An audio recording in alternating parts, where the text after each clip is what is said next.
Hello viewers, আসসালামু আলাইকুম। আশা করি সবাই ভালো আছেন, আমিও ভালো আছি। তো জীবনের সর্বপ্রথম কোল্ড স্টোরেজ মানে আলু সংরক্ষণ করার স্থান, বা আমরা অন্য ভাষায়ও চিন্তা করতে পারি, সেটা হচ্ছে হিমাগার। তো আমরা এই হিমাগারে সর্বপ্রথম প্রবেশ করলাম আমার লাইফে প্রথম। তো হিমাগারে ঢোকার পরে কেমন কি ফিলিংস এসে আমার মাঝে, সেটাই তোমাদের মাঝে উপস্থাপন করব এবং উপস্থাপন করার চেষ্টা করব। তো যেটা দেখতে পাচ্ছেন, এটা আমার ভাই, বড় ভাই।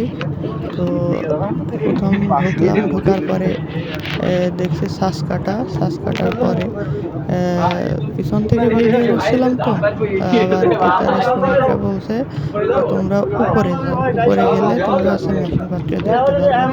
আর যেটা দেখলে এটা আমার চাচা। তো চাচার সাথে করে উঠতে থাকলাম একতলা, দুই তলায়। আমরা এখন তিনতলায় উঠবো। তিনতলায় ওঠার পরে হালকা হালকা শীত লাগা শুরু হয়ে গেছে।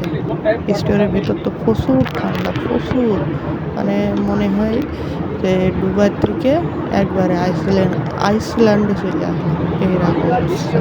তো উপরে যত যাচ্ছি ততই শীতের প্রবণতা আরও বাড়ছে, বা ঠান্ডার প্রবণতা।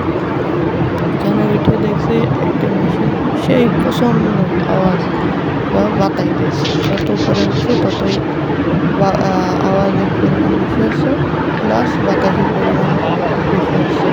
এটা আসলে একটা ভাবনার বিষয় যে এত গরম, বাইরে এত গরম, তারপরে ভিতরে এত ঠান্ডা লাগছে। তো সব জায়গায় দেখতে পাচ্ছি আলু আর আলু আর শ্বাস কাটা। এই শ্বাস কাটার মাধ্যমে একতলা থেকে আর একতলায় মনে করো যে বাতাস প্রবাহিত হয় আর ঠান্ডা হয়ে থাকে। দেখতে পাচ্ছি চারিদিকে অন্ধকার, আর মাঝে মাঝে আলো দেখা যাচ্ছে। তো দেখতে পাচ্ছি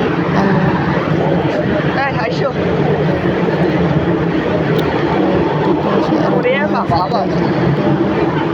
এটা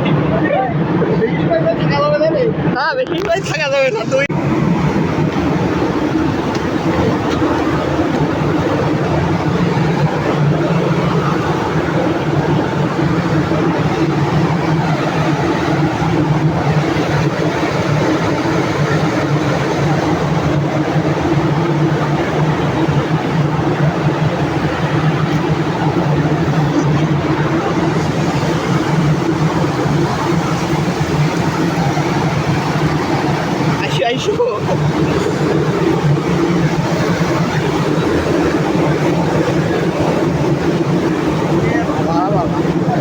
থাকা যাবে না।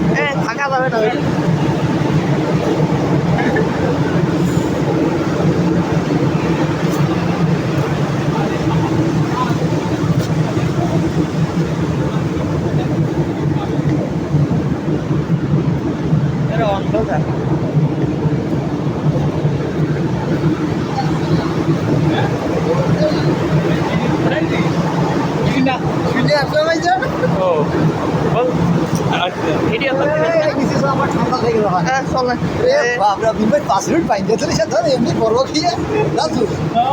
মানুষ তো মারা লাগে না রে ভাই।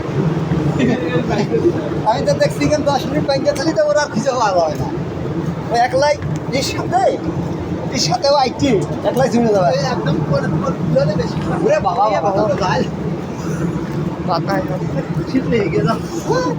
এমনি কি ওরা ওই গায়ে ওইটা দিয়ে দিয়েছে জাপার গায়ে দিয়ে গরমের মধ্যে কাছে সুন্দর কাজ।